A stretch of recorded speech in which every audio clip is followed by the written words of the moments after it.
tinraidor ka. Itinuring kitang kaibigan. Itinuring kitang kapatid. Ngunit wala akong kaalam-alam na nagpapasok pala ako ng ahas sa loob ng pamamahay ko. Pinakain kita. Lahat ibinigay ko sa'yo tapos nagawa mo pa sa akin to. Malandi ka. Hoy Maria, huwag akong sisihin mo kung bakit nanguhumaling sa akin ang asawa mo. Hindi mo daw kasi maibigay ang gusto niya.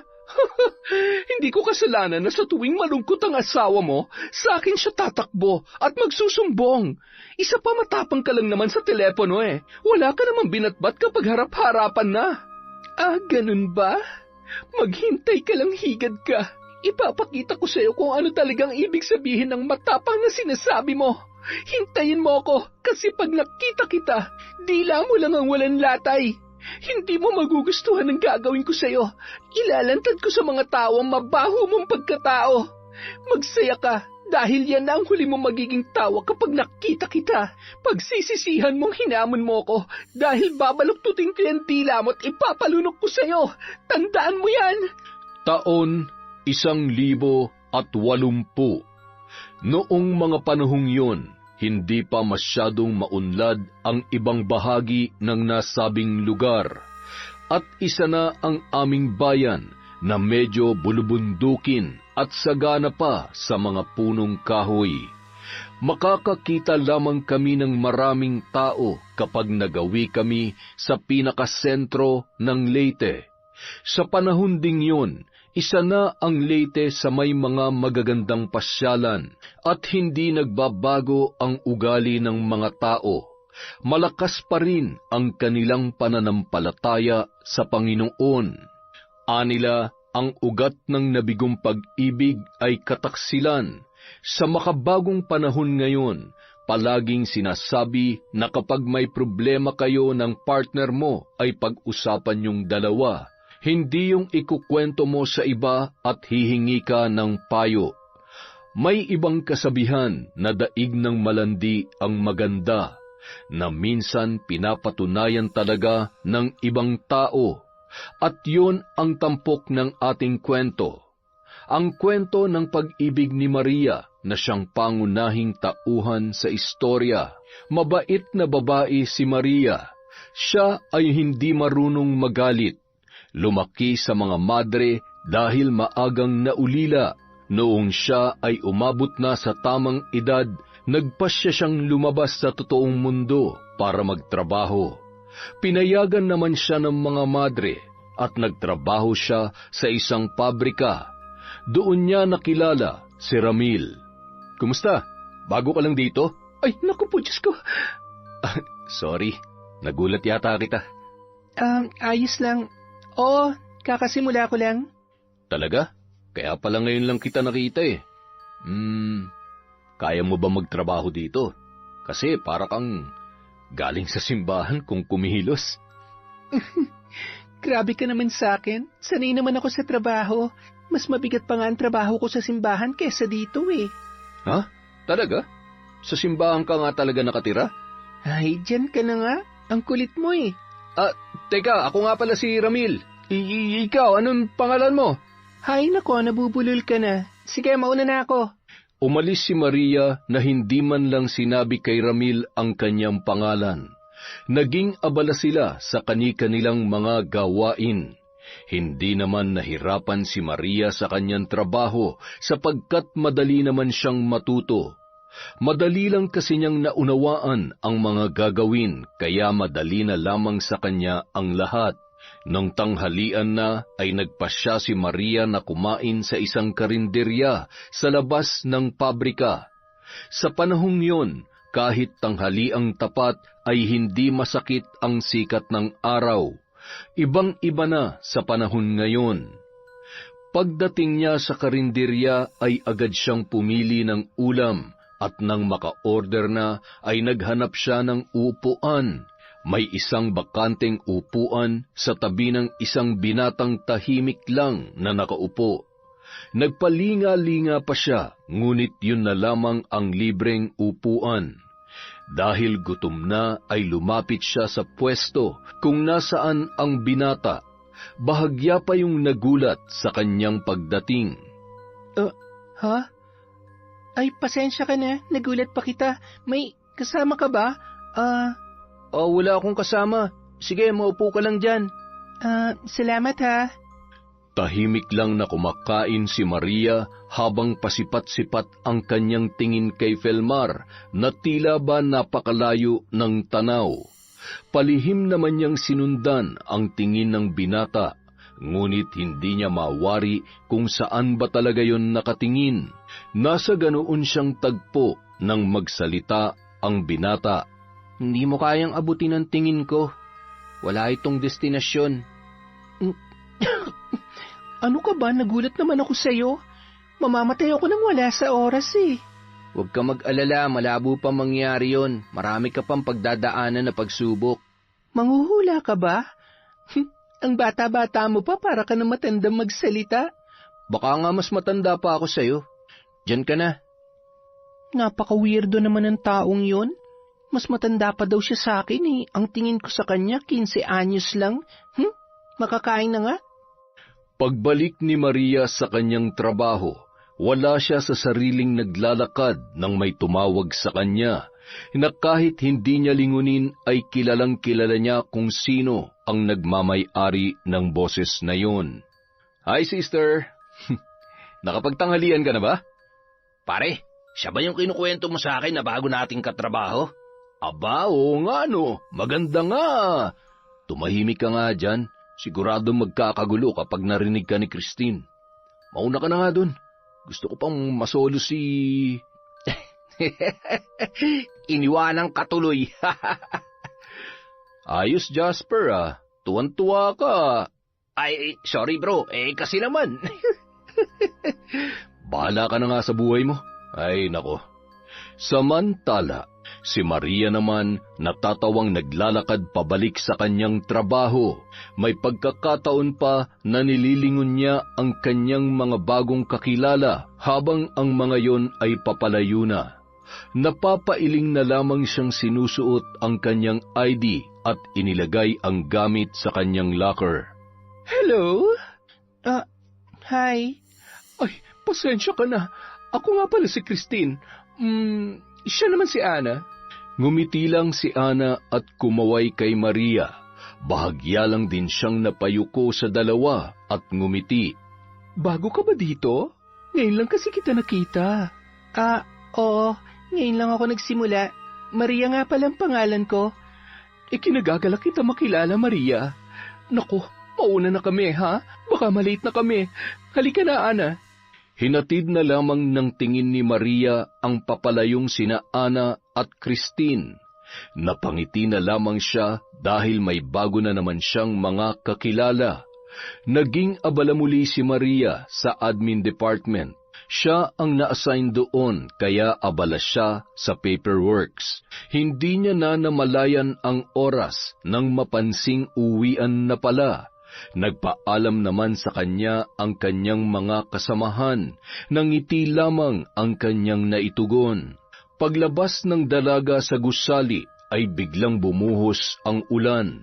Nakalimutan niya ang kanyang payong kaya sa tingin niya ay minamalas talaga siya ng araw na yun. Nakatayo lamang siya sa isang sulok nang may naglalakad na grupo na pamilyar sa kanya ang boses ng isa. Napabuntong hininga na lamang siya sa isang gilid. Maria, pauwi ka na ba? Ay, ano ba yan? Bakit kasi kasama pa nila si Christine? Hi, Christine. Ikaw pala. Oo, pauwi na ako. Hindi mo kasama si Ana? Sabay na sila ng asawa niya. Mag-isa ka lang? Saan ka nakatira? Sinagot naman ni Maria ang tanong sa kanya ni Christine. Napatingin ang babae at si Jasper kay Ramil na mayroong makahulugang ngiti. Di ba, Ramil? Bandaron ka rin nakatira? Tol, tadhana na ang gumawa ng paraan. Pwede mo namang sabayan na lang si Sister Maria. Ay nako, tumigil ka nga sa kakulitan mo, Jasper. Oo nga, isabay mo na si Maria para may kasama siya pa uwi. Tayo na, love. Iwan na natin sila. O ano, Maria, Ramil, ingat kayo ha. Bye! Halika na, baka naghihintay na mga bata. Simula ng araw na yun, naging kaibigan niya na ang tatlo at naging mas malapit sila ni Ramil. Napag-isip-isip niya na hindi katulad si Ramil nang iniisip niya na babaero at mambobola. Yun kasi ang unang tingin niya sa lalaki, kaya niya yun iniwasan. Bagay na nagkamali siya dahil maalaga naman ang binata. Kinabukasan, nagulat na lamang si Maria dahil nasa labas na ng kanyang boarding house si Ramil. Pinili niya kasing umupa ng bahay na bawal ang lalaki, kaya naman nasa labas lamang ito. Wala siyang pamilya na pwedeng uwian, kaya nangungupahan lamang siya. Oh, Ramil, anong ginagawa mo dito? Sinusundo ka. Sabay na tayong pumasok. Aba, Maria, ang pogi naman ng sundo mo? Nobyo mo ba yan? Nako, hindi po. Kaibigan ko lang po si Ramil. Siya ho, alis na ho kami. Tayo na, Ramil, baka mahuli tayo. Natatawa namang nagpatiuna si Ramil, habang si Maria ay halos hindi maiguhit ang muka dahil sa hiyang kanyang nararamdaman. Natawa pa si Ramil nang makita niyang namumula ang pisngi ng dalaga. Palabiro din pala yung mga kasama mo doon, no? Ha? Oo. Minsan lang kasi silang makakita ng lalaking nagagawi dyan sa amin. Pagpasensyahan mo na sila. Sana sinabi mo magnobyo tayo. Ano? Ewan ko sa'yo. Bilisan na natin, baka mahuli tayo. Halika na. Lumipas ang mga araw at naging mas malapit pa sila sa isa't isa hanggang sa niligawan na ni Ramil si Maria at sinagot naman siya nito. Nagpasya ang lalaki na yayain ng tumira sa kanyang bahay si Maria. Sa unay ayaw pa ng dalaga, ngunit kalaunan pumayag din yon. Masaya naman ang kanilang pagsasama at mas nagiging magaan ang buhay nila dahil sa pagtutulungan. Oh, mahal, papasok ka na ba? Ihahatid na kita. Araw ng pahinga mo ngayon, mahal. Magpahinga ka. Hindi mo na ako kailangang ihatid. Sigurado ka ba? Hindi bale, susunduin na lang kita mamaya, ha? Nako, ang gusto ko magpahinga ka. Isa pa, nakakapagod ang trabaho mo sa pabrika, kaya dito ka nilang sa bahay. Sige na nga po, kayo po ang masusunod, Ma'am Maria. Ay nako, ang kulit mo. Aray, bakit kurot? Hindi ba dapat kiss? Ayan na ha. Sige na mahal, baka malate na ako. Bye. Mag-iingat ka, mahal. Samantala, pagdating ni Maria sa pabrika, "Magandang umaga, Ma'am Maria." Nginingitian niya lamang ang lahat ng bumabati sa kanya. Habang papasok sa opisina, nakita niya naman si Jasper na abala sa paghakot ng mga karton. Magandang umaga, Ma'am Maria. Ma'am talaga? Siyempre, sa loob ng pabrika, Ma'am Maria. Sa labas, Maria lang. Oo nga no, sige. Ipapadala ba ang mga yan sa Maynila? Opo, Ma'am. Buti nga, naayos to lahat ni Ramil eh. Okay, sige. Dito muna ako. Habang papunta si Maria sa locker, nakita niyang nag-uusap sina Ana at Christine. Agad naman siyang binati ng mga ito nang siya ay makita. Aba, mukhang masaya ka, Christina. Si Jasper kasi, nagyayaya na magpakasal. Heto, tingnan niyo. Talaga? Masaya ako para sa iyo, Christine. Salamat po, ma'am. Si Ramil, kailan naman siya magyayaya magpakasal? Kung kailan niya gusto, hindi ko siya minamadali. Lumipas ang mga araw, buwan at taon. Madalas lumalabas sila Ramil, Maria at ang mga kaibigan nilang sina Jasper at Christine. Minsan sa kanilang bahay kapag mayroong salo-salo ay laging naroon ang mag-asawa. Natuwa naman si Maria nang balak silang gawing pangalawang magulang ni Ramil sa bunso nilang anak. Hindi naman nila ito tinanggihan at naging mas malalim pa ang kanilang pagkakaibigan. Pero katulad ng ibang relasyon, hindi rin naging perpekto ang kina Maria at Ramil. Dumating ang panahon na madalas na silang magtalo kahit sa maliliit na bagay lamang. Ngunit hindi naman natatapos ang araw na hindi sila nagkakabati at nagkakasundo. Isang araw, tinawagan ni Christine si Ramil na hindi alam ni Maria.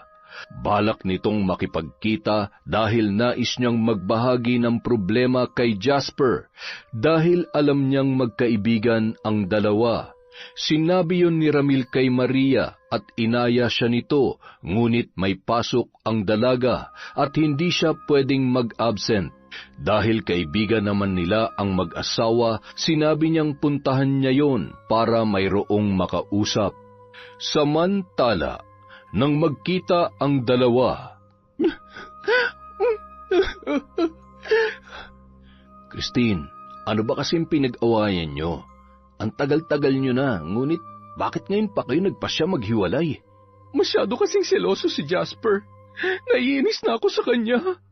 Madalas niyang pinagseselosan si Felmar. Si Felmar? Sino ba yun? Yung dati kong kinakasama. Sa totoo lang, Ramil, nagpupunta lang naman si Felmar sa akin para itanong kung kailan ko ipapasyal ang anak namin. Ha? Teka, naguluhan ako dun ah. May anak kasi kami ni Felmar. Alam naman yun ni Jasper. Pero lagi niya akong pinagdududahan na may relasyon pa rin kami ni Felmar. Ay, dapat pag-usapan niyo mabuti yan. Wala namang problema na hindi nalulutas sa magandang pag-uusap. Niyakap na lang ni Ramil ang umiiyak na si Christine. Nang makauwi siya sa bahay, ikinuwento niya kay Maria na ikinagulat din ng babae.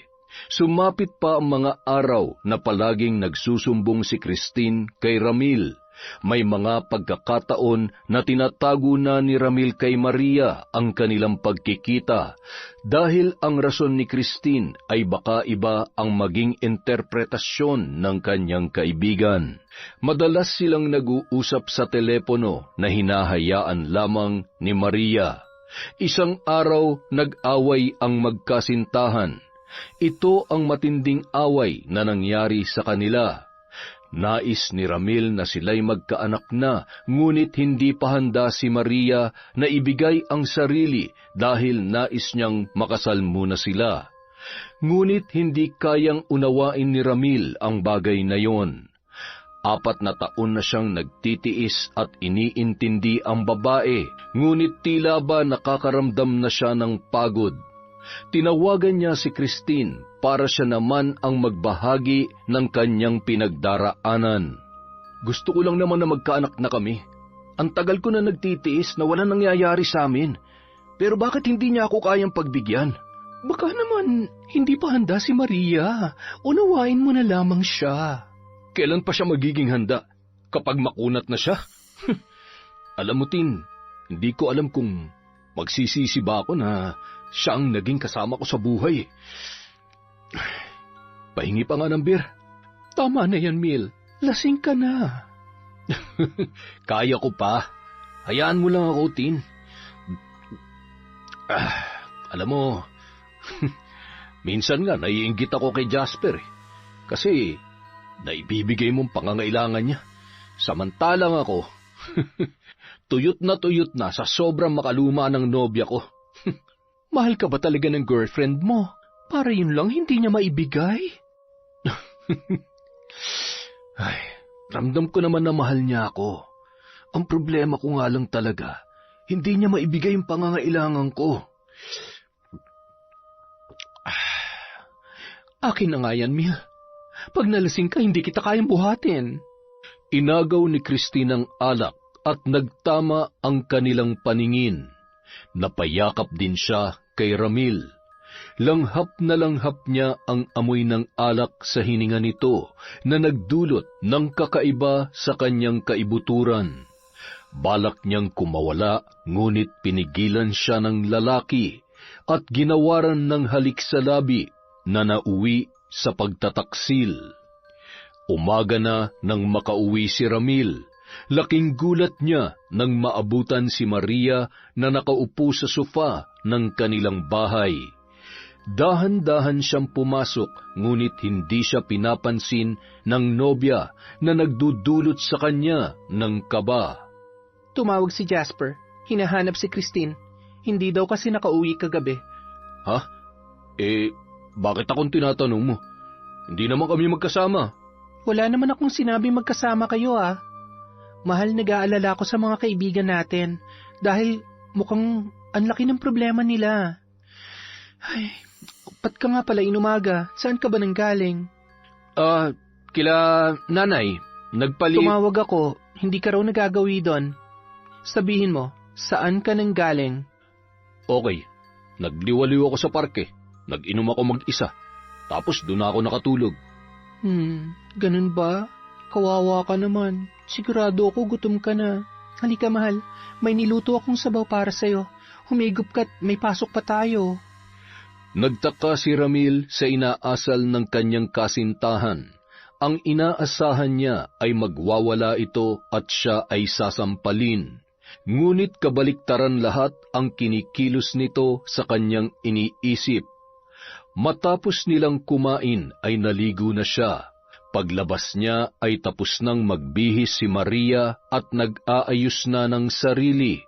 Pagpasok niya sa kanilang silid ay nakahanda na ang lahat ng kanyang susuutin, mula sa damit hanggang sa kanyang sapatos. Nang makapagbihis siya ay lumabas na siya at naabutan niya si Maria na hinihintay siya. Nang makita siya nito ay napangitiyon, inayos ang kanyang kwelyo saka inaya na siyang umalis. Maya-maya, papasok na sila sa pabrika nang mapalingon si Maria sa karinderya na madalas niyang kinakainan noon. Nakita niya ang lalaki na madalas umupo sa dati nitong pwesto. Nakatingin ito sa kanila, ngunit naisip niya na madalas lang yung nakatingin sa kawalan, kaya baka namalikmata lamang siya na sila ang tinitingnan. Pagpasok nila ay nakasalubong nila sina Jasper at Christine. Kay Christine agad nakatingin si Maria at nangunot ang noo niya. Nakakaiba ang ngiting hatid ni Christine kay Ramil. Pasimple niyang tiningnan ang nobyo at ganoon din yon kay Christine. San ka galing kagabi, Christine? Hinahanap ka kasi sa akin ni Jasper. Kinaana muna ako tumuli kagabi, ma'am. Nagpalipas lamang ng sama ng loob. Akala ko kayo ni Ramil ang magkasama kagabi. Hindi rin kasi siya umuwi. Biglang napatingin si Ramil kay Maria at ganoon din si Christine. Si Jasper naman ay naggulat sa naging reaksyon ng dalawa. Ano ba yung pinagsasasabi mo, Ma'am Maria? Sabi ko, akala ko lang. Kasi pareho kayong hindi umuwi. Siyempre magkakaibigan tayo. Baka lang kako naglabas si Christine ng sama ng loob sa'yo sa away nila ni Jasper. Ay nako, mabuti pa magtrabaho na tayo. Mauna na ako, Ma'am Maria. Love, pasok ka na rin ha. Napangiti namang tumango si Maria at hinatid ng tingin ang papalayong kaibigan. Napapit lang naman si Christine nang pagharap niya ay kakaiba ang ngiti ni Maria sa kanya. Kapag tungkol sa malaking problema, dapat asawa ang kinakausap mo. Hindi yung kung sino-sino. Ano bang sinasabi mo? Wala akong ibig sabihin, pero sana matapos na ang problema niyo ni Jasper. Huwag nating maliitin ang kutob nating mga babae, dahil mas totoo to kesa sa duda. Maawa ka kay Jasper at sa mga anak mo. 2 beses ka nang nalawayan. Magpapalaway ka pa ba ulit sa iba? Matino kang babae, hindi ba, Christine? Mag-ingat ka, baka magulat ka na lang. Hindi na nakapagsalita pa si Christine nang umalis si Maria. Sinundan niya na lamang ito ng masamang tingin. Napahawak siya sa kanyang dibdib dahil tila ba may alam si Maria sa kanila ni Ramil. Natatakot siya dahil kapag nagkataon ay maaari siyang makulong. Kasal silang dalawa ni Jasper. Samantala, wala sa loob na tumatawid si Maria sa karinderya. Marami ang tumatakbo sa kanyang isip. Nasasaktan siya dahil hindi sila maayos ni Ramil, pero pilit pa rin niyang isinasagi sa kanyang isip na kailangan magtiwala sa kanyang nobyo. Yun ang iniingatan niya na hindi masira. Dahil wala siya sa sarili, hindi niya napansin ang paparating na sasakyan na may kargang bigas na ihahatid sa syudad ng Leyte. Nanlaki ang kanyang mga matang nakatingin sa sasakyan nang biglang may humila sa kanyang kamay. Sinabi ko naman sa'yo, di ba? Hindi mo pa panahon para mamatay. May kakaharapin ka pa na mas malaking pagsubok. Ha? Ikaw? Salamat sa pagligtas sa akin. Walang imik na bumalik yon sa karinderya. Napakunot noon namang sumunod si Maria sa lalaking misteryoso. Palagi niya itong nakikita sa ganoong oras, kahit nung mga panahon na hindi siya nakakakain doon dahil madalas na silang sabay ni Ramil na kumain sa likod ng pabrika kung saan may parke na madalas tambayan ng mga trabahante. Nag-order na si Maria at naghanap ng pwesto na walang masyadong tao. May nakita siya sa tabi ng lalaking misteryoso. Kain tayo? Hmm. Madalas kitang nakikita rito. May inaabangan ka ba sa pabrika? Tinitingnan ko lang yung taong nagbigay ng sakit sa akin. Gusto ko kasing makita kung masaya ba siya ngayon. Nakita mo na ba siya? Ano, masaya ba siya? Ang kasiyahan niya ay masakit para sa akin at sa aming anak. Nako, pasensya ka na. Masyado akong matanong. Ingatan mo ang puso mo. Huwag mo masyadong mahalin ang taong mahal mo. Dahil kapag nalaman nilang mahal mo sila, uubusin ka nila. Magtira ka para sa sarili mo, para pag dumating ang panahon na masasaktan ka, kakayanin mo dahil may natitira ka pang pagmamahal sa sarili mo. Ang lalim naman masyado. Hanggat maaari, huwag mong hayaang magising ang natutulog mong isang katauhan sa karamihan. Ha? Sabi ko na nga ba, nung unang beses pa lang kitang nakita, alam ko na may kakaiba sa'yo. Malakas ang mga buhat-buhat mong abyan, nakamamatay, nakakapanakit, nakakasira. Kaya wag mo nga hayaang magising ang mga yon. Sige, maiwan na kita. Buong araw na inisip ni Maria ang sinabi ng lalaki, ni hindi niya nga natanong ang pangalan nito. Wala siya sa sariling umuwi sa kanilang bahay. Hindi niya na rin naalala na sabay pala silang uuwi ni Ramil.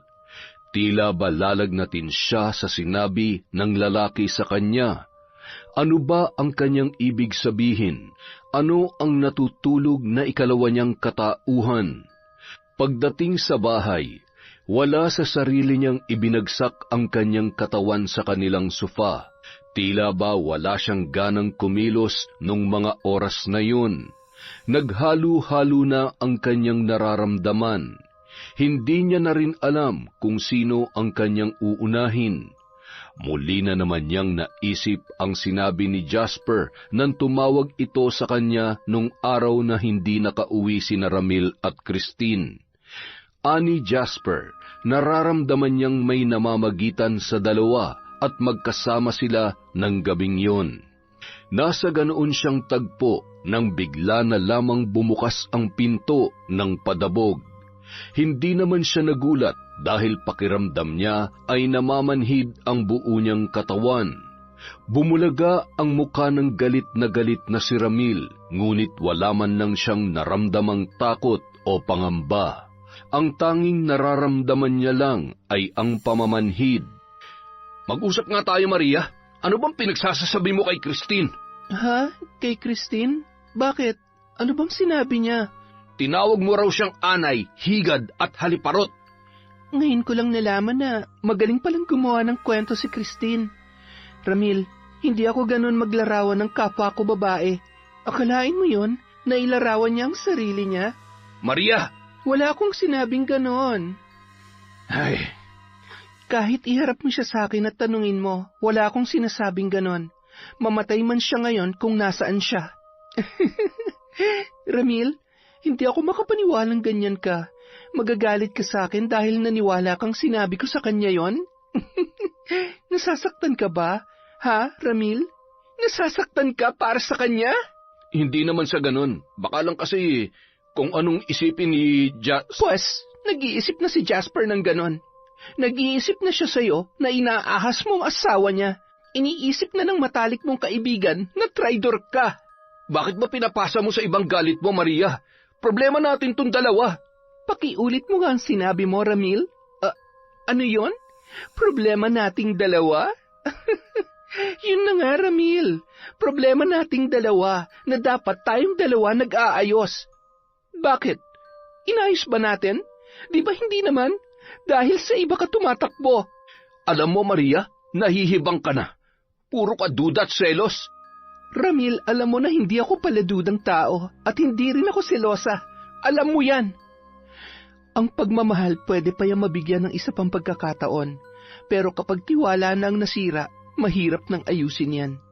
Para yung basag na baso na binuo mo, mabubuo ulit pero punong-puno na ng lamat. Nagbubulag-bulagan lamang ako dahil mahal kita. Pero wag mo akong bigyan ng dahilan na makagawa ng bagay na hindi mo magugustuhan. Lumipas pa ang mga araw. Palala ng palala ang away ni Ramil at Maria.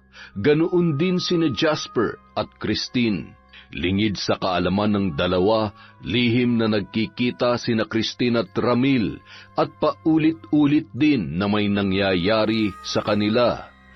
Isang araw, umalis si Christine na di niya alam na sinundan siya ni Felmar at nakita ni Felmar na pumasok sa isang maliit na apartel sina Ramil at Christine. Alam niyang hindi ito ang asawa ng dati niyang kinakasama dahil kilala niya si Jasper. Naisip niya na ginagawa rin ni Christine kay Jasper ang ginawa nito sa kanya. Naisip ni Felmar na bigyan ng leksyon ang babae, kaya inabangan niya si Jasper sa pabrika. Hinintay niya itong lumabas para kausapin. Nang makita niya si Jasper ay agad niya itong nilapitan. Gumuhit pa ang galit sa mukha ng lalaki nang makita si Felmar. Bago ka magalit sa akin, nais kong malaman mo na wala akong intensyon na bawiin si Christine. Natuto na ako sa sakit na binigay niya sa akin. Ang gusto ko lang ay bigyan niya lang ng halaga ang anak namin. Bakit? Hindi ba siya nagbibigay ng sustento? Pagdating sa pinansyal, sagot ko na yon. Ako may responsibilidad sa bagay na yan. Ang responsibilidad lang niya ay magpakaina siya sa anak namin. Pero ang agawin siya, malabo pa sa hamog na mangyari yon. Pasensya ka na sa akin, akala ko kasi Pero wala siya ngayon Alam ko, dahil nakita ko siya. Nararamdaman ko naman na mabuti kang tao at hindi ka nararapat na masaktan. Anong ibig mong sabihin? Sumama ka na lang sa akin. Gusto ko na ikaw mismo ang makakita. Agad silang nagpunta sa lugar kung saan nakita ni Felmar si Christine na may kasamang ibang lalaki. Kinabahan si Jasper, tila ba nahuhulaan niya na ang mangyayari. Agad niyang tinawagan si Maria dahil may kutob siyang si Ramil ang kasama ni Christine. Tinanong pa siya ni Felmar kung sigurado ba siyang asawa ng kanyang kaibigan ang kasama ni Christine. Ilang minuto lang ang lumipas ay may tricycad na huminto sa harap nila. Bumaba roon si Maria na nagtataka. Hindi kasi sinabi ni Jasper kung ano ang dahilan at lalong nalito si Maria nang makita niya na nandoon si Felmar. Jasper, ano nangyayari? Bakit mo ako? Teka, anong lugar to? Tsaka, bakit kasama mo siya? Siyang dating kinakasama ni Christine, Maria. Ha? Teka, ano bang ginagawa natin dito? Iniwan natin ang mga trabaho natin dahil dito. Ano ba meron? Lumabas na sila. Sabay pa silang napatingin sa apartel at nakitang nagtatawanan sina Christine at Ramil. Tila nakulangan pa sila sa ginawa sa loob dahil sa maalam na halikang iginawad nila sa isa't isa. Nanlaki ang mga mata ni Maria na nakahawak kay Jasper habang ang lalaki ay pinipigilan ang sariling sugurin ang dalawa. Mukhang masaya at kulang pang ginawa niyo sa loob, laba. Naputol ang paghahalakhakan ni na Christine at Ramil at halos sabay pa silang nagulat at nagmistulang basang sisiw nang makita ang kanilang mga asawa. Habang sina Jasper at Maria ay nagpipigil ng kanilang galit, si Maria naman agad na sumakay ng tricycad at umalis. Hinabol naman siya ni Ramil. Love? Huwag kang lumapit sa akin. Nandidiri ako sa'yo. Huwag ka nang uuwi sa bahay. Hintayin mo na lang ang demanda ko sa inyo ng kalaguyo mo.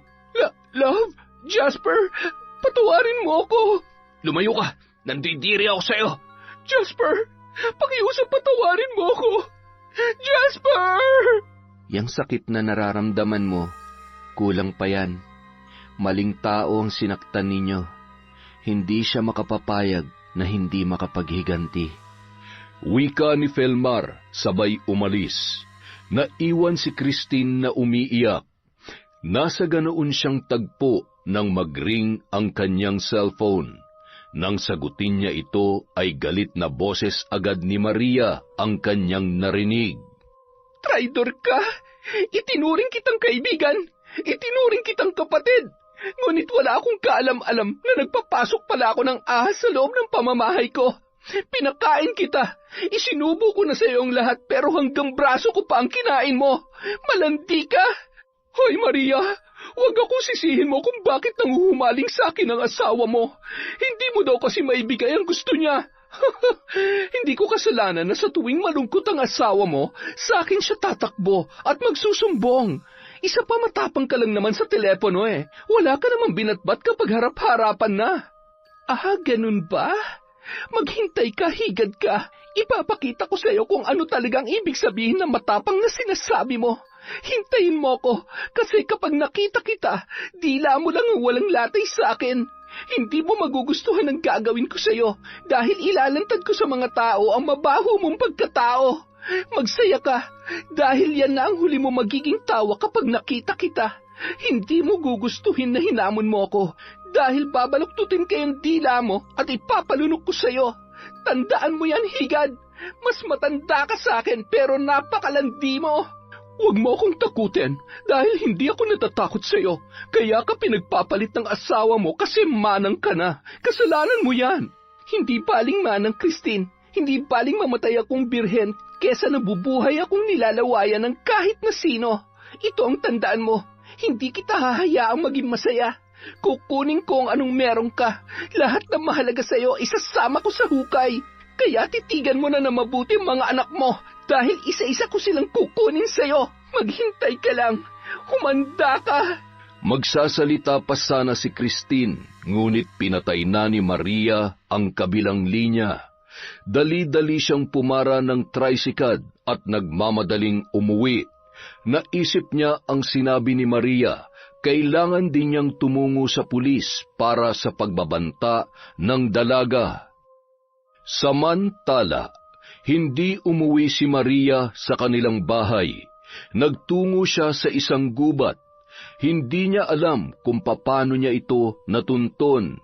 Mayroon siyang nakita na isang kubo. Hindi niya maunawaan, ngunit parang pamilyar sa kanya ang lugar na yon. Sinipat niya ang kabuuan ng kubo.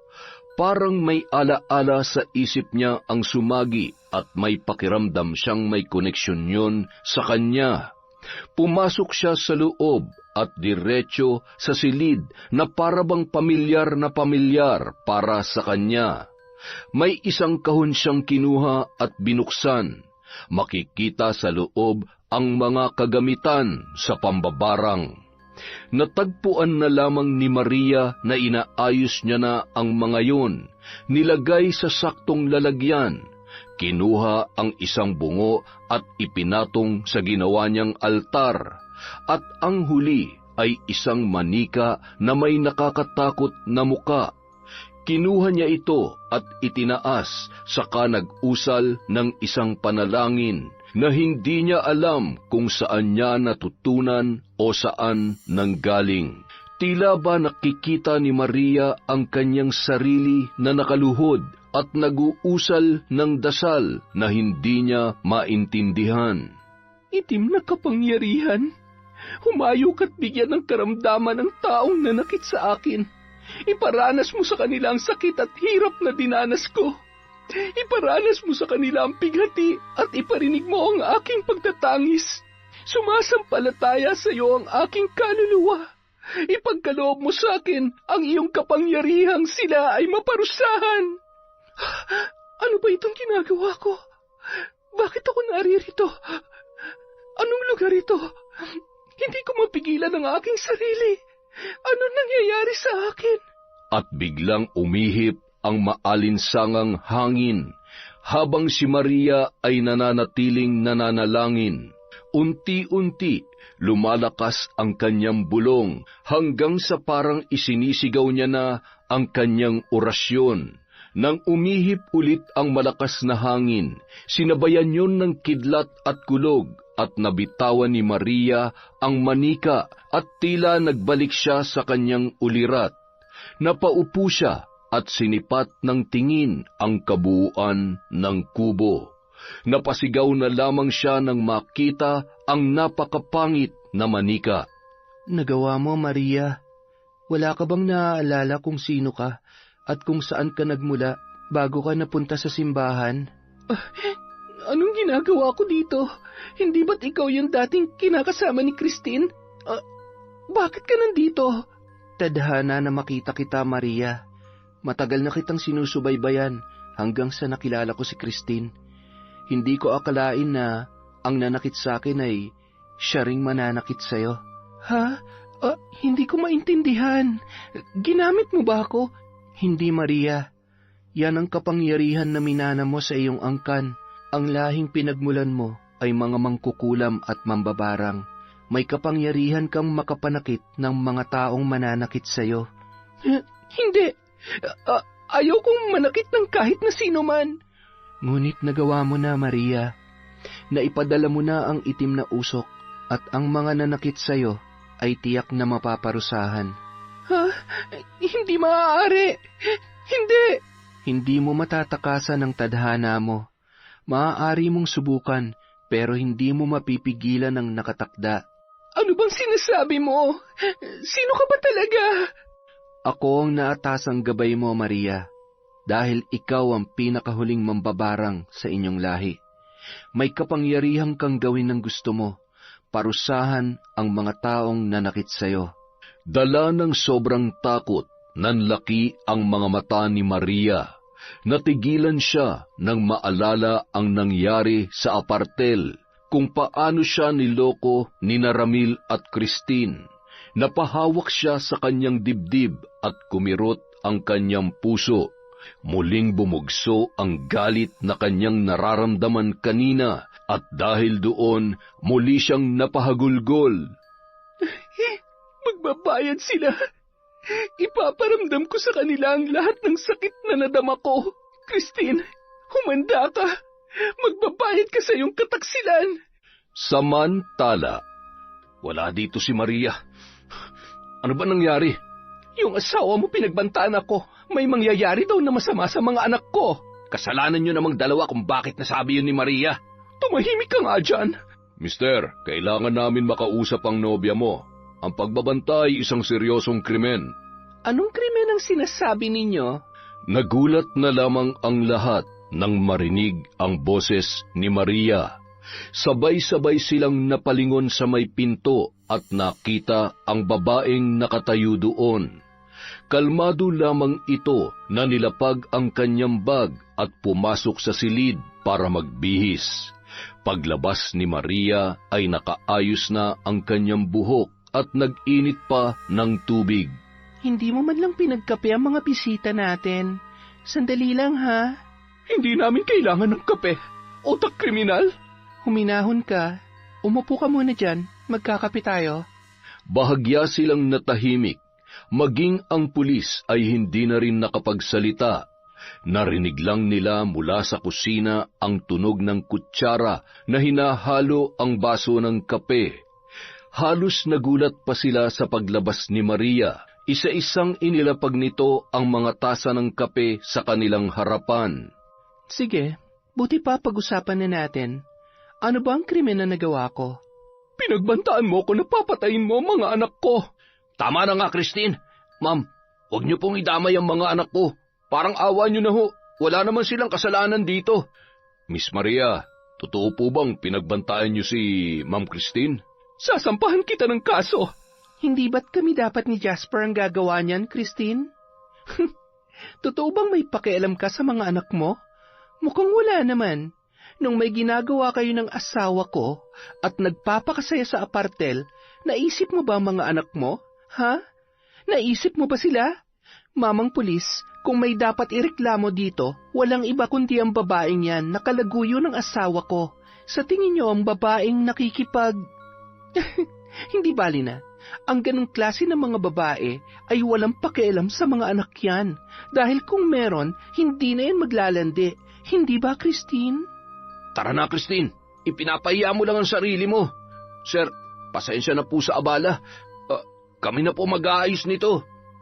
Naunang lumabas si Jasper kasama ang mga pulis. Huling tumayo si Christine at lalabas na sana nang marinig niyang tumawa si Maria. Napatingin pa siya kay Ramil bago lumingon sa babae. Christine, mag-iingat ka dahil nagsisimula na ang kalbaryo mo. Kinagabihan, nakarinig ng katok si Maria mula sa kanyang pinto. Maria, mag-usap tayo. Pakiusap naman. Wala na tayong dapat pag-usapan, Ramil. Kung gusto mo, kay Christine ka na lang makipag-usap. Tutal nalulutas nyo naman ang problema nyo, di ba? Huwag akong kausapin mo. Wala na tayong problema.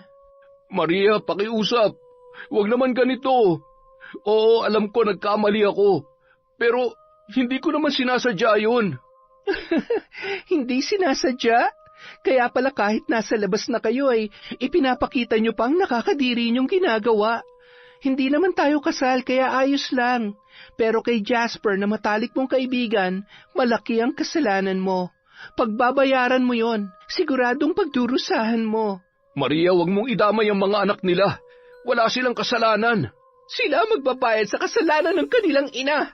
Hindi ko hayaang maging masaya ang sino man sa inyo. Ipaparanas ko ang sakit na binigay niyo sa akin. Sama-sama tayo magiging miserable ang buhay. Nagkamali kayo ng sinaktan. Ginising niyo ang dapat na hindi magising sa kaibuturan ko. Kung ano man ang mangyari sa babaeng yon, walang ibang may kasalanan kundi siya lang. Napatakip na lamang ng bibig si Ramil mula sa labas ng silid ni Maria. Hindi niya alam kung guni-guni niya lamang, ngunit tila ba boses ng demonyo ang kanyang narinig mula sa loob ng silid na yon. Naisip niya na parang may hindi magandang nangyayari sa kanyang kasintahan. Kinabukasan, tahimik na binabaybay ni Maria ang gubat. Hindi na siya pumasok sa trabaho, maging ang kanyang amo ay nagulat sa biglaang pagre-resign niya sa trabaho. Ang rason niya ay may aayusin lamang siyang mga bagay at kailangan niyang pagtuunan ng oras. Sa kanyang paglakad, ang tanging maririnig mo lamang ay ang tunog ng mga sangang nababali na kanyang naaapakan dahil buo na ang kanyang pasya na parusahan ang mga taong nanakit sa kanya. Inagaw mo ang dapat na sa akin. Aagawin ko rin ang kaligayahan mo. Inuutusan ko kayo aking mga abyan, bigyan ng karamdaman ng anak ni Christine, maliban sa anak nila ni Felmar. Isang karamdaman na walang doktor ang pwedeng makapagpagaling. Iparanas mo sa kanya ang sakit, pighati, at pagkawasak ng pusong sugatan. Iaalay ko sa iyo ang aking kaluluwa, makamit ko lamang ang aking kahilingan. Maria, binuhay niya ang natutulog na dyablo sa iyong katawan. Hayaan mong pagdusahan niya ang kanyang ginawa. Alam kong masaya ka sa mangyayari sa kanya. Hinanap mo ba ako para akong gumawa ng bagay na hindi mo magawa? Hindi kita hinanap. Matagal na kitang ginagabayan. Nagkataon lang na iisa ang taong nanakit sa atin. Mukhang itinadhana na magkakilala kami at masaktan niya ako para maipaghiganti ko rin ang sakit na dinanas mo. Pero, sigurado ka ba na gusto mong gawin ko yon? Tanging ang kagustuhan mo lamang ang matutupad, Maria. Dahan-dahan, uunti-untiin ko sila. Hindi ko sila hahayaang maging masaya, maging si Ramil. Isasama ko siya sa impyernong pupuntahan ko. Samantala, Nagsisisigaw na si Christine sa kanilang bahay. Taranta niyang binuhat ang panganay nilang anak ni Jasper. Bigla na lang kasi itong nagsusuka ng kulay putik at halos isuka na nito pati ang kanyang laman loob. Anak, ano nangyayari sa'yo? Ay, Diyos ko po, Jasper! Jasper, nasan ka ba? Anak, sandali lang ha. Ano ba nangyayari? Jasper! Christine, bakit? Ano ba nangyayari? Tumawag ka ng tricycle. Dadalhin natin si Carlo sa doktor. Bilisan mo! Sandali lang. Teka, ito na. Bilisan mo, sabi! Ay, Diyos ko! Anak ko, Carlo! Anak, lakasan mo ang loob mo. Dadalhin kita sa ospital. Panay pa rin ang pagsuka ng bata. May halo na itong nakakasulasok na amoy. Hindi na malaman ni Christine ang kanyang gagawin. Maging ang pagdarasal ay hindi niya na nagawa. Mas nataranta siya nang makitang namumutla na ang kanyang anak at halos tumirik na ang mga mata nito. Carlo! Jasper! Bilisan mo ang anak natin! Christine, nagpahiram si Mang Ador ng sasakyan. Tara na, dalhin na natin siya sa ospital. Agad na isinugod ng mag-asawa ang kanilang anak sa pinakamalapit na ospital para ipagamot. Samantala, sa gubat naman ay may isang tumatawa dahil sa kanyang ginagawa. Maririnig ang kanyang tawa na tila ba sumasabay sa hangin at nagiging musika sa mapanglaw na gabi. Nagaganap na. Ito na ang simula ng paghihiganti ko. Anong masasabi mo, Christine? Simula pa lang yan. Wala pa tayo sa pinakamagandang eksena. Sumugod si Christine sa bahay nila Maria. Nakasunod naman si Jasper para pigilan yon. Nang mga oras na yon ay nagliligpit na si Maria ng kanyang mga gamit at aalis na sa bahay ni Ramil. Pinigilan siya ng lalaki, ngunit buo na ang kanyang pasya na umalis. Nasa ganoon silang tagpo nang biglang bumukas ang kanilang pintuan. Pabalibag pa ito kung buksan ng sinumang manggagambala sa gabing yon. Maria, ano? Masaya ka na? Christine, ano ba? Tama na. Huwag mo nang dagdagan ang galit ni Maria. Maria, pakiusap. Huwag mo naman itong gawin sa mga anak namin. Wala silang kinalaman sa nangyari sa'yo. Huwag mo silang idamay. Habang pinakikinggan ang sinasabi ni Jasper, tahimik lamang si Maria na tila walang naririnig. Manahimik ka nga, Jasper. Inutil ka talaga. Napakaduwag mo. Teka, ano ba nangyayari? Ano bang kaguluhan to? Ito ang naging bunga ng kalokohan na ginawa niyo ni Christine. Maria, huwag mong idadamay ang anak ko sa galit mo sa akin. Ako na lang ang pahirapan mo. Wala siyang kasalanan sa ginawa namin ni Ramil. Nagulat sila nang tumayo si Maria. Diretso lang ang tingin nito sa kanila. Maging si Ramil ay nagulat din sa ginawa ng kanyang kasintahan. Para sa kanya, hindi na ito ang Maria na nakilala niya. Hindi na ito ang Maria na kanyang minahal. Hindi ikaw kung sapat lang, Christine. Bago ka sana gumawa ng kalokohan, inisip mo kung ano ang kahihinatnan. Hindi ako may gawa kung ano man ang nangyayari sa anak mo, Christine. Ang gumawa nun ay walang iba kundi ikaw. Ikaw na nga tong gumawa ng mali. Ikaw pang matapang. Demonyo ka, Maria. Napakasama mo. Ikaw ang gumawa sa demonyong ito. Kayo ni Ramil. Kayo ang lumikha sa demonyong ito kaya nararapat lang na magdusa ka.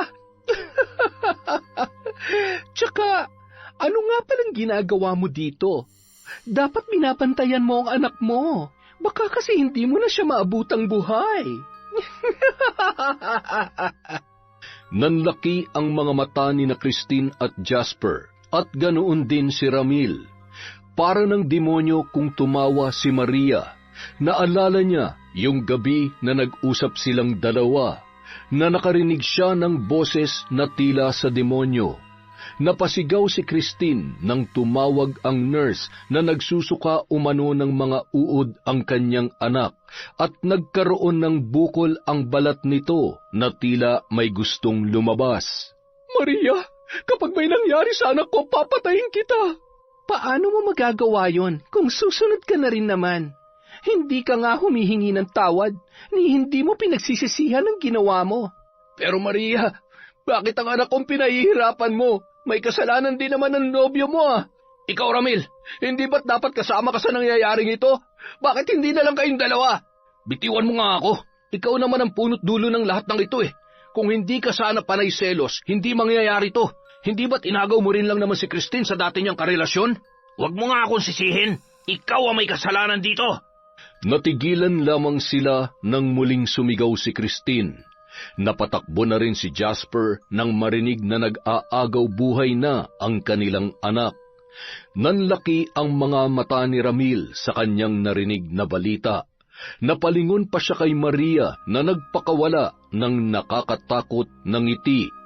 Lumapit siya rito at hinawakan ang babae sa braso.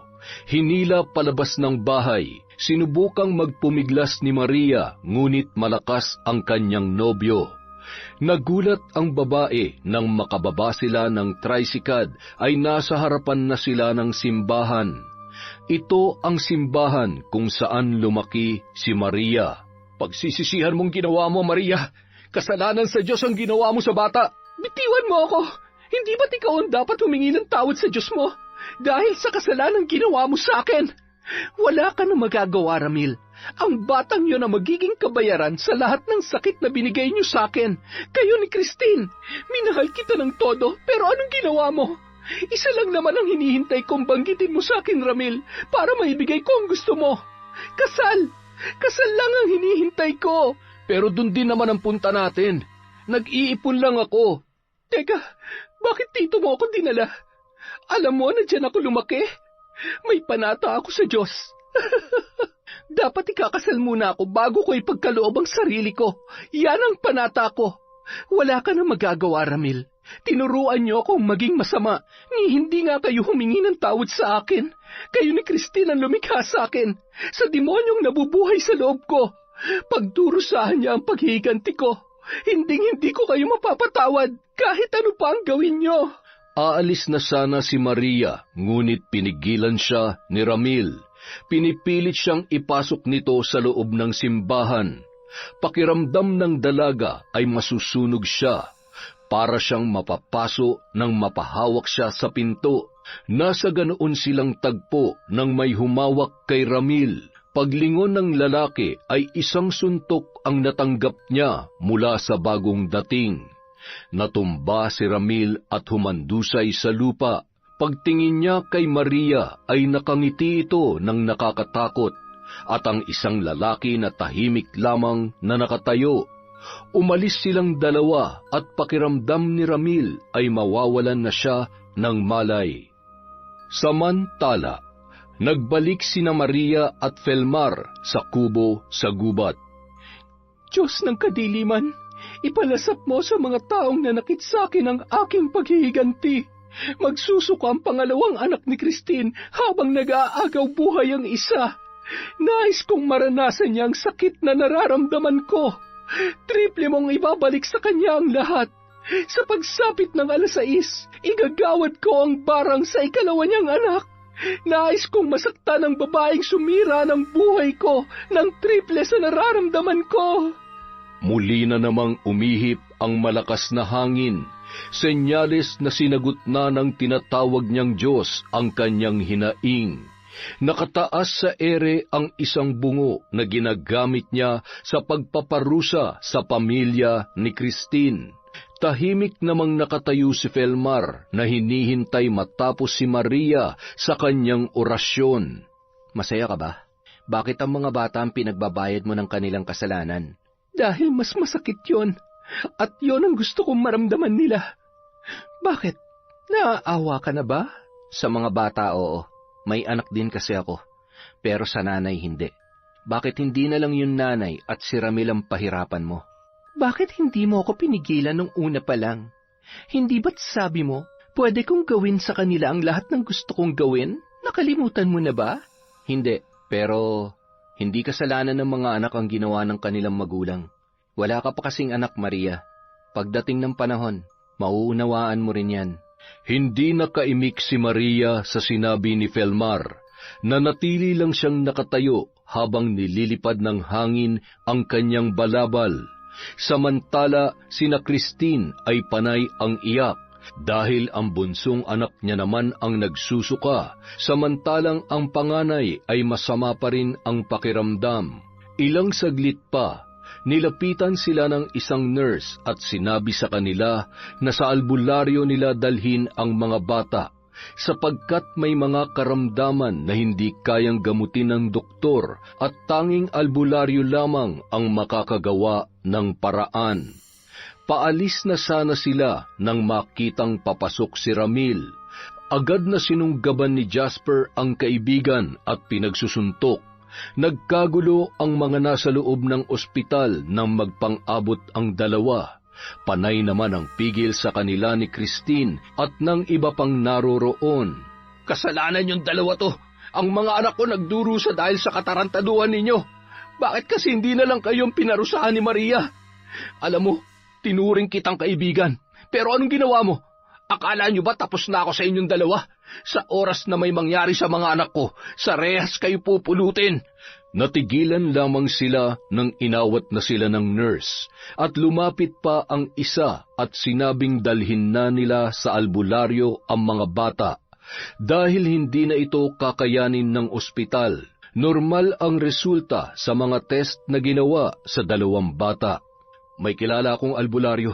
Magaling yun. Doon natin dalhin. Sigurado ka ba? Hindi kasi ako naniniwala sa mga ganyan. Pero dahil siya ipinakita ni Maria, naniniwala na ako. Sige na, dalhin na natin doon ang mga anak ko. Binuhat ni Jasper ang kanyang bunso. Si Ramil naman sa panganay na anak. Pinigilan sila ng doktor, ngunit pinilit nilang makalabas. Binayaran na ni Christine ang kanilang mga bayarin at sinabing susunod na lamang. Habang nasa sasakyang hiniram ni Jasper, panay ang sigaw ng mga bata dahil sa kanilang hirap na nararamdaman.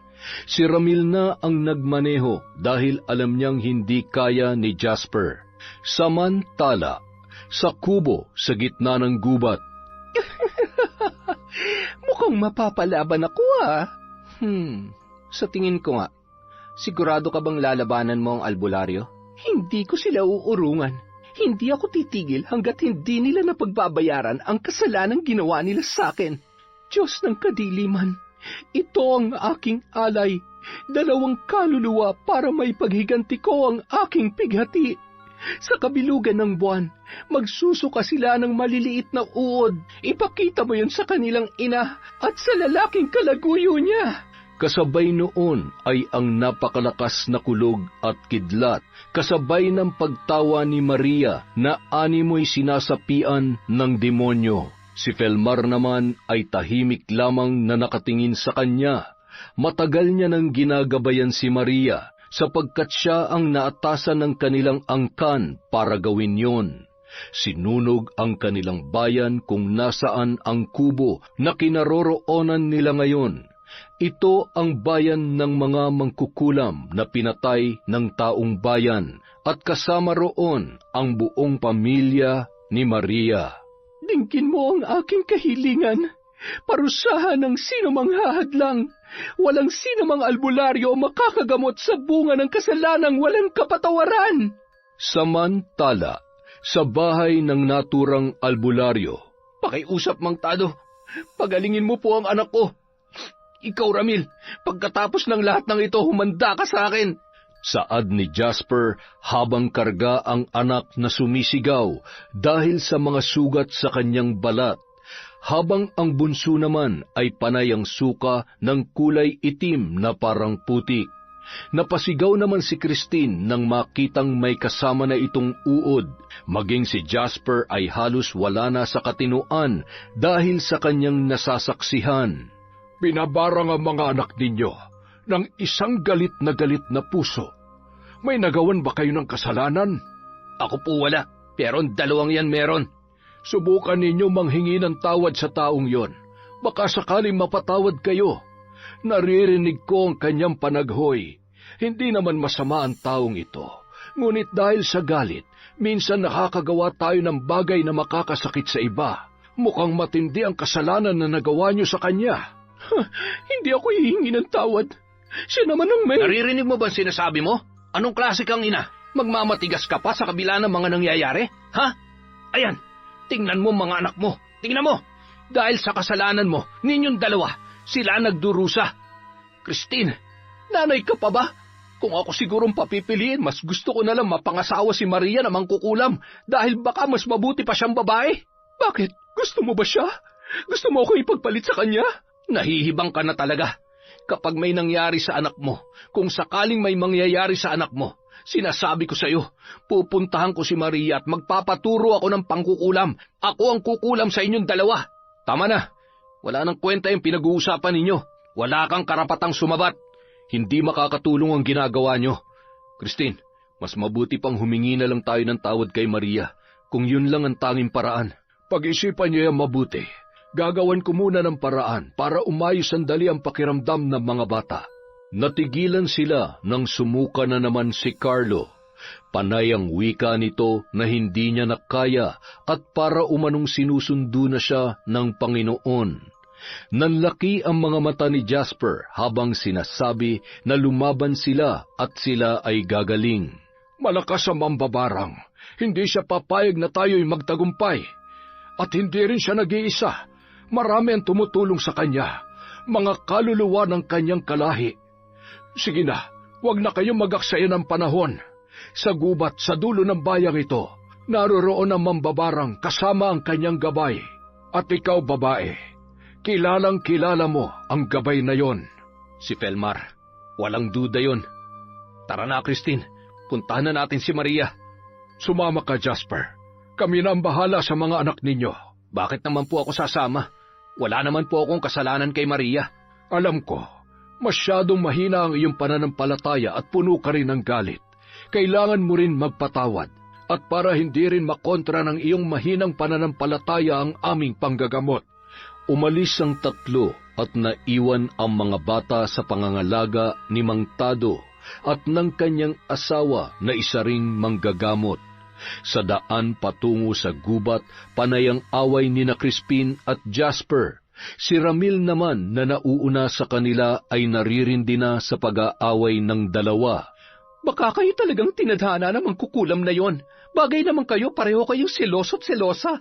Pwede ba tumigil ka na nga dyan? Baka hindi ako makapagpigil sa'yo. Ah, talaga? Hindi ba sinabi mo kanina na mas gusto mo pa siya kaysa sa akin? Oo, dahil matino siyang babae. Hindi katulad mo na Ay, wag na nga lang. Ano? Bakit hindi mo tapusin ang sinasabi mo? Malandi. Wala siyang panahon maglandi sa iba. Ano, masaya ka na ba? Tumigil na nga kayo. Ikaw ang tumigil. Pagkatapos nito, mas maganda siguro kung iuuwi mo na ang babaeng yan. Saad ni Jasper, sabay nagpatiuna na sa paglalakad. Naiwang walang imik si Ramil at si Christine. Hindi nila namalayan ang oras. Halos sabay pa silang nagulat sa nakitang kubo sa di kalayuan mula sa kanilang kinatatayuan. Nagpalinga-linga sila sa paligid, ngunit wala silang nakikitang ibang bahay maliban sa kubo. Napapaisip pa sila kung paano si Maria nabubuhay sa ganito kasukal na kagubatan. Samantala, napangiti si Maria habang nakaupo sa harap ng kanyang munting altar. Sa isip niya may hindi siya inaasahang bisita. Inayos niya ang kanyang balabal habang hinihimas ang 2 bungo na nakapatong sa kanyang mga hita. Maingat niyang inilagay ang mga bungo sa altar na ginagamit niya para pahirapan ang 2 bata. Mukhang may bisita tayo. Harapin mo ba sila? Oo naman. Halika, samahan mo ko. Palabas na sila ng kubo nang makitang nagtatalo ang 3. Hindi sila nito napansin dahil tila mga batang nagtutulakan kung sino ang unang magpapaliwanag. Anong ginagawa niyo dito? Nandito kami para humingi ng tawad. Pakiramdam ko maiiyak ako dahil napakasinsero mo naman humingi ng tawad. Tagus talaga sa puso ko. Pero parang ayaw kitang patawarin. Maria, patawarin mo na kami. Kung gusto mo kami na lamang ang parusahan mo. Totoong luha ba yan? Kasi... Maria, Ma'am Maria, ako na po nagmamakaawa. Nasaktan din naman po nila ako, ma'am. Wag na po ang mga anak ko. Alam ko po na may natitira pa pong kabaitan sa puso ninyo. Nararamdaman ko po yun. Ma'am, naging mabuti naman po ako sa inyo at ganun din kayo sa akin. Kahit po ma'am, para na lamang sa akin. Bilang isang ama, ma'am, nagmamakaawa po ako. Jasper, naging mabuti ka sa akin, pero hindi ikaw ang may kasalanan. Hindi ikaw ang dapat humingi ng tawad sa akin. Christine, parang awa mo na. Kahit para sa mga anak mo, huwag ka na magmatigas. Humingi ka na ng tawad nang sa gayon, mapatawad namin kayong dalawa ni Ramil. At mapatawad at mapalaya din namin ang aming mga sarili sa galit. Maria, patawarin mo ko. Naging masama akong nobyo, alam ko. Alam ko na hindi ako nararapat sa'yo. Hindi ko pinahalagahan ang pagmamahal mo. Nadala lang ako pero alam ng Diyos kung gaano kita kamahal. Hindi ko kaya, Maria, na mawala ka sa akin. Bigyan mo pa ako ng isang pagkakataon. Maghihintay ako kung kailan ka magiging handa. Ayusin natin to, Maria. Magsimula tayo muli at aalis na tayo sa lugar na to. Humanap tayo ng lugar kung saan ulit tayo makakapagsimula na maayos. Napapikit si Maria dahil sa kanyang narinig. Alam niyang galit siya kay Ramil, ngunit alam din niya na mahal niya ito. Kaya lamang may bahagi sa kanyang pag-iisip na hindi pa handang magpatawad, ngunit naantig ang kanyang puso. Ito lang naman ang kanyang hinihintay na dapat sa simula pa lamang ay ginawa na ng mga taong nasa kanyang harapan. Hindi ka bawasan sa ating pagkataong paghingi ng tawad, Christine. Alam ko na itong pinakamahirap na salita, lalo na kung ikaw ay taong mapagmataas sa iyong sarili. Ngunit ang pinakamahirap na salitang yan ay kayang tunawin ang pusong galit na galit. Para sa mga anak, gagawin ng isang ama ang lahat kahit palumuhod siya at ibaba ang sarili at dangal. Hinahangaan kita sa bagay na yan, Jasper. Ikaw, Christine, kailan ka magpapakaina sa mga anak mo? Bigla silang napalingon sa unahan ng may batang dumating na sa tingin nila ay nasa 9 na taong gulang pa lamang. Maging si Maria ay nagulat din sa kanyang nakita. Nakangiti itong kumakaway kay Felmar habang papalapit sa kanila. Nang makita ni Christine ang bata, ay napaluhod ito at biglang umiyak. Napatingin si Maria sa bata. Marahil ito ang anak ni na Christine at Felmar. Tumakbo ang bata papunta sa kanyang ama at niyakap ito ng mahigpit. Anong ginagawa mo dito? Papa, sino po sila? Bakit po sila umiiyak? Mga taong nakagawa ng kasalanan sa Tita Maria mo. Naalala mo ba si Tita Maria? Yung madalas nating bantayan sa pabrika? Yung huling babae sa angkan na sinunog ang bayan? Opo, naaalala ko po siya. Tita Maria, alam ko po matindi ang inyong galit kasi masakit po talagang masaktan, lalo na kung ang nakagawa sa inyo ng kasalanan ay yung mga taong mahal nyo. Ganyan din po ang naramdaman ko nun, diba Papa? Nung binaliwala tayo ni Mama, hanggang sa dumating na lang yung araw, hindi ko na siya hinahanap. Napatingin silang lahat kay Christine, habang ang babae ay napatakip naman ng kanyang bibig. Hindi na siya naaalala ng kanyang anak, na kahit kaharap siya nito ay hindi siya matandaan. Tila kumirot ang kanyang puso dahil sa sinabing yon ng kanyang anak. Ang unang anak na kanyang iniluwal at una niyang minahal. Pero iniwan niya dahil nagtaksil siya kay Felmar para kay Jasper. Pero alam mo, Tita Maria, sabi po nila, kapag nagpatawad daw po tayo, doon natin malalaman ang kabuluhan ng buhay. Nasaktan po ako nung iniwan kami ni Mama, pero mas pinili ko pong magpatawad na lang at kalimutan na lang ang lahat. Kung mahal natin ang tao, piliin natin magpatawad at hayaan na lang po natin ang Diyos sa lahat ng bagay. Mainam na po ang magpatawad kesa pagsisihan natin yun sa huli. Ano man po ang nagawa nilang kasalanan, wag po natin gawin yung dahilan para maging masama tayo. Ay, hinatid ko lang po yung baon mo, Papa. Aalis na po ako. May gagawin pa po kami ni Apong Tala. Sige po, Papa. Mamaya na lang po. Aniya sabay takbo papalabas ng gubat.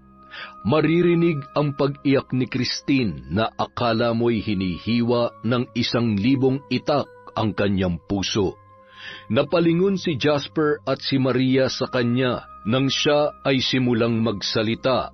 Maria, patawarin niyo ako ni Jasper. Nadala lamang ako nung panahong yon. Nagpadala kami sa bugso ng damdamin. Alam ko kulang ang mga salita, luha at hinagpis na ilalabas ko ngayon kumpara sa naranasan mo. Pakiusap, ako na lang ang parusahan mo, huwag na ang aking mga anak. Maria, patawarin mo ko. Patawarin mo rin ako, Felmar, sa ginawa ko. Napakasakit na hindi na ako kilala ng aking anak at hindi niya na rin ako kailangan. Ito'y sapat ng parusa sa akin ng Diyos na hindi ko makakalimutan kailanman. Patawarin niyo ako. Patawarin niyo ako. Kasal tayo sa mata ng Diyos, kaya pinapatawad kita. Mahal kita at yun lang ang mahalaga.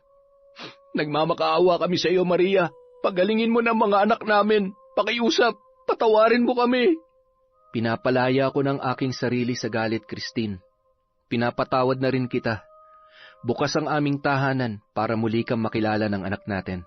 Napatingin si Maria kay Felmar at hinawakan niya ang kanyang puso. Ganoon din kina Jasper at Christine.